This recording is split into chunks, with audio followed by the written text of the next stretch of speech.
kita mengutuk perlakuan yang tidak manusiawi yang dialami para ABK kita selama bekerja di kapal-kapal milik perusahaan RRT. Pada siang hari ini pula, saya telah melakukan pertemuan langsung dengan 14 ABK WNI kita untuk kembali mendapatkan informasi mengenai apa yang mereka alami selama bekerja di kapal RRT. 14 ABK WNI kita sudah tiba di Jakarta pada tanggal 8 Mei 2020 pukul 15.15 dengan selamat. Bahwa pemerintah akan bekerja keras memastikan hak-hak ABK WNI terpenuhi. Indonesia telah dan akan terus meminta otoritas RRT untuk memberikan kerjasama yang baik dengan otoritas Indonesia sekali lagi dalam rangka penyelesaian kasus ini. Pemerintah memiliki komitmen yang sangat tinggi untuk menyelesaikan masalah ini secara tuntas, termasuk pembenahan tata kelola di hulu.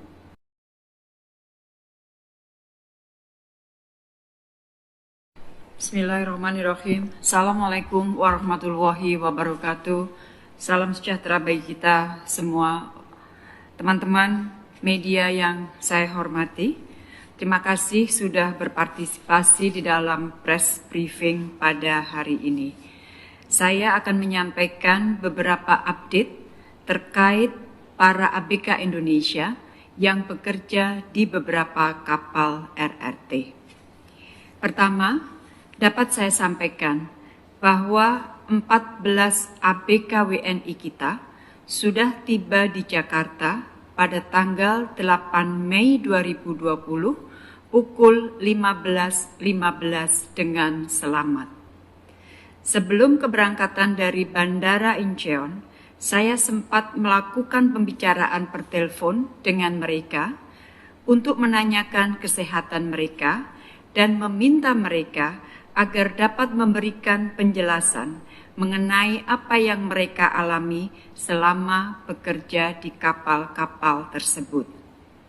Informasi dari para ABK ini akan sangat penting artinya bagi kita untuk menindaklanjuti kasus ini dengan pihak perusahaan. Kedua, satu jenazah ABK dengan inisial EP yang sakit di Rumah Sakit Busan juga telah tiba bersama dengan 14 ABK tersebut. Jenazah telah diterbangkan dari Jakarta kemarin pada pukul 12.42 menuju Kuala Namu. Hari ini, 10 Mei, direncanakan jenazah akan dibawa menuju rumah duka. Saya juga telah berbicara dengan ayah almarhum EP pada siang hari ini dan secara langsung menyampaikan rasa duka yang mendalam. Tim Kementerian Luar Negeri akan menemui juga pihak keluarga guna membawa barang-barang pribadi milik almarhum. Selain itu, saya juga telah sampaikan kepada ayah almarhum bahwa pemerintah akan bekerja keras agar hak-hak almarhum yang belum terpenuhi dapat segera diselesaikan oleh perusahaan. Ketiga, pada tanggal 9 Mei 2020, Duta Besar Republik Indonesia di Beijing telah melakukan pertemuan kembali dengan Dirjen Asia Kementerian Luar Negeri RRT. Pertemuan ini juga merupakan tindak lanjut dari pembicaraan Kementerian Luar Negeri dengan Dubes RRT di Jakarta pada Kamis lalu. Dari pertemuan Dubes RI Beijing dengan Dirjen Asia Kementerian Luar Negeri RRT, pemerintah RRT menyampaikan bahwa mereka memberikan perhatian khusus atas kejadian ABK dan sedang melakukan investigasi terhadap perusahaan perikanan Tiongkok yang mempekerjakan ABK Indonesia. Keempat, pada siang hari ini pula, saya telah melakukan pertemuan langsung dengan 14 ABK WNI kita untuk kembali mendapatkan informasi mengenai apa yang mereka alami selama bekerja di kapal RRT. Beberapa informasi awal yang kita peroleh antara lain. Pertama, terdapat permasalahan gaji. Sebagian dari mereka belum menerima gaji sama sekali. Sebagian lainnya menerima gaji namun tidak sesuai dengan angka yang disebutkan di dalam kontrak yang mereka tanda tangani. Hal lain, informasi lain yang saya peroleh dari mereka adalah mengenai jam kerja yang tidak manusiawi. Rata-rata mereka mengalami kerja lebih dari 18 jam per hari. Keterangan para ABK ini sangat bermanfaat untuk dicocokkan dengan informasi-informasi yang telah lebih dahulu kita terima. Terdapat banyak informasi yang terkonfirmasi, namun terdapat pula informasi baru yang dapat melengkapi informasi awal yang telah kita terima. Dapat juga saya sampaikan bahwa sebelum bertemu dengan para ABK, saya juga telah bertemu dengan penyidik Bareskrim yang sedang mendalami kasus ini. Tentunya, penelusuran tidak saja akan diambil dari keterangan para ABK, namun juga dari pihak-pihak lain yang terkait. Kelima, ke depan terdapat beberapa hal yang akan kita lakukan. Antara lain, pertama, memastikan hak-hak ABK WNI terpenuhi. Kedua, kasus ini juga akan ditindaklanjuti secara tegas melalui proses hukum secara paralel, baik oleh otoritas RRT maupun otoritas Indonesia. Ketiga, Indonesia akan memaksimalkan penggunaan mekanisme kerjasama hukum dengan otoritas RRT dalam penyelesaian kasus ini. Keempat, Indonesia telah dan akan terus meminta otoritas RRT untuk memberikan kerjasama yang baik dengan otoritas Indonesia sekali lagi dalam rangka penyelesaian kasus ini.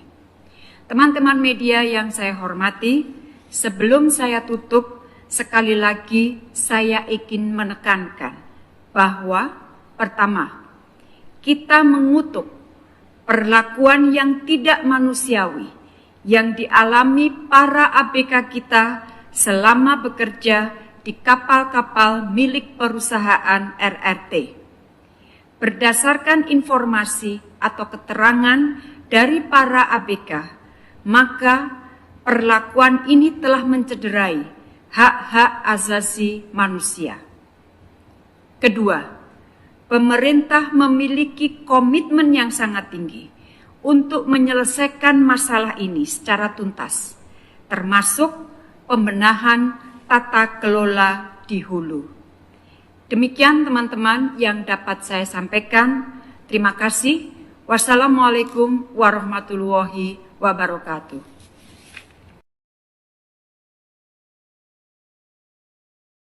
Bismillahirrahmanirrahim. Assalamualaikum warahmatullahi wabarakatuh. Salam sejahtera bagi kita semua. Teman-teman media yang saya hormati, kita mengutuk perlakuan yang tidak manusiawi yang dialami para ABK kita selama bekerja di kapal-kapal milik perusahaan RRT.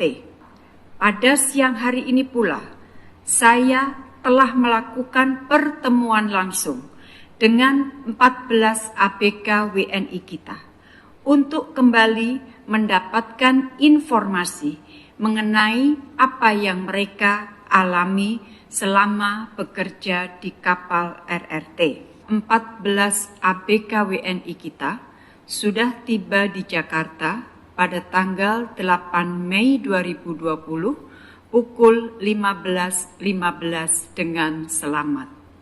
Bahwa pemerintah akan bekerja keras memastikan hak-hak ABK WNI terpenuhi. Indonesia telah dan akan terus meminta otoritas RRT untuk memberikan kerjasama yang baik dengan otoritas Indonesia, sekali lagi dalam rangka penyelesaian kasus ini. Pemerintah memiliki komitmen yang sangat tinggi untuk menyelesaikan masalah ini secara tuntas, termasuk pembenahan tata kelola di hulu.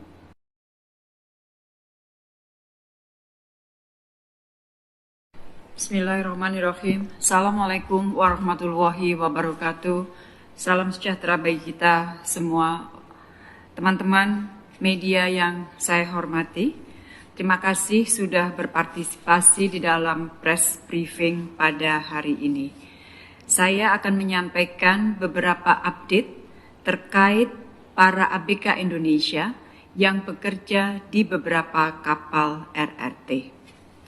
Pertama, dapat saya sampaikan bahwa 14 ABK WNI kita sudah tiba di Jakarta pada tanggal 8 Mei 2020 pukul 15.15 dengan selamat.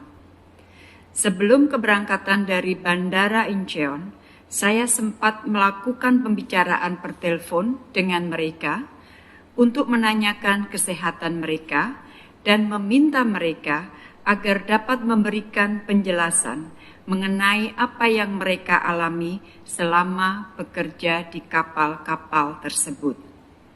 Informasi dari para ABK ini akan sangat penting artinya bagi kita untuk menindaklanjuti kasus ini dengan pihak perusahaan.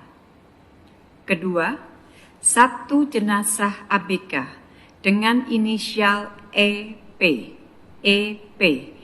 yang sakit di Rumah Sakit Busan juga telah tiba bersama dengan 14 ABK tersebut. Jenazah telah diterbangkan dari Jakarta kemarin pada pukul 12.42 menuju Kuala Namu. Hari ini, 10 Mei, direncanakan jenazah akan dibawa menuju rumah duka. Saya juga telah berbicara dengan ayah almarhum EP pada siang hari ini dan secara langsung menyampaikan rasa duka yang mendalam. Tim Kementerian Luar Negeri akan menemui juga pihak keluarga guna membawa barang-barang pribadi milik almarhum. Selain itu, saya juga telah sampaikan kepada ayah almarhum bahwa pemerintah akan bekerja keras agar hak-hak almarhum yang belum terpenuhi dapat segera diselesaikan oleh perusahaan. Ketiga, pada tanggal 9 Mei 2020, Duta Besar Republik Indonesia di Beijing telah melakukan pertemuan kembali dengan Dirjen Asia Kementerian Luar Negeri RRT. Pertemuan ini juga merupakan tindak lanjut dari pembicaraan Kementerian Luar Negeri dengan Dubes RRT di Jakarta pada Kamis lalu. Dari pertemuan Dubes RI Beijing dengan Dirjen Asia Kementerian Luar Negeri RRT, pemerintah RRT menyampaikan bahwa mereka memberikan perhatian khusus atas kejadian ABK dan sedang melakukan investigasi terhadap perusahaan perikanan Tiongkok yang mempekerjakan ABK Indonesia. Keempat, pada siang hari ini pula, saya telah melakukan pertemuan langsung dengan 14 ABK WNI kita untuk kembali mendapatkan informasi mengenai apa yang mereka alami selama bekerja di kapal RRT. beberapa informasi awal yang kita peroleh antara lain. Pertama, terdapat permasalahan gaji. Sebagian dari mereka belum menerima gaji sama sekali. Sebagian lainnya menerima gaji namun tidak sesuai dengan angka yang disebutkan di dalam kontrak yang mereka tanda tangani. Hal lain, informasi lain yang saya peroleh dari mereka adalah mengenai jam kerja yang tidak manusiawi. Rata-rata mereka mengalami kerja lebih dari 18 jam per hari. Keterangan para ABK ini sangat bermanfaat untuk dicocokkan dengan informasi-informasi yang telah lebih dahulu kita terima. Terdapat banyak informasi yang terkonfirmasi, namun terdapat pula informasi baru yang dapat melengkapi informasi awal yang telah kita terima. Dapat juga saya sampaikan bahwa sebelum bertemu dengan para ABK, saya juga telah bertemu dengan penyidik Bareskrim yang sedang mendalami kasus ini. Tentunya penelusuran tidak saja akan diambil dari keterangan para ABK, namun juga dari pihak-pihak lain yang terkait. Kelima, ke depan terdapat beberapa hal yang akan kita lakukan. Antara lain, pertama, memastikan hak-hak ABK WNI terpenuhi. Kedua, kasus ini juga akan ditindaklanjuti secara tegas melalui proses hukum secara paralel, baik oleh otoritas RRT maupun otoritas Indonesia. Ketiga, Indonesia akan memaksimalkan penggunaan mekanisme kerjasama hukum dengan otoritas RRT dalam penyelesaian kasus ini. Keempat, Indonesia telah dan akan terus meminta otoritas RRT untuk memberikan kerjasama yang baik dengan otoritas Indonesia, sekali lagi dalam rangka penyelesaian kasus ini. Teman-teman media yang saya hormati, sebelum saya tutup, sekali lagi saya ingin menekankan bahwa pertama, kita mengutuk perlakuan yang tidak manusiawi yang dialami para ABK kita selama bekerja di kapal-kapal milik perusahaan RRT. Berdasarkan informasi atau keterangan dari para ABK, maka perlakuan ini telah mencederai hak-hak asasi manusia. Kedua, pemerintah memiliki komitmen yang sangat tinggi untuk menyelesaikan masalah ini secara tuntas, termasuk pembenahan tata kelola di hulu. Demikian teman-teman yang dapat saya sampaikan. Terima kasih. Wassalamualaikum warahmatullahi wabarakatuh.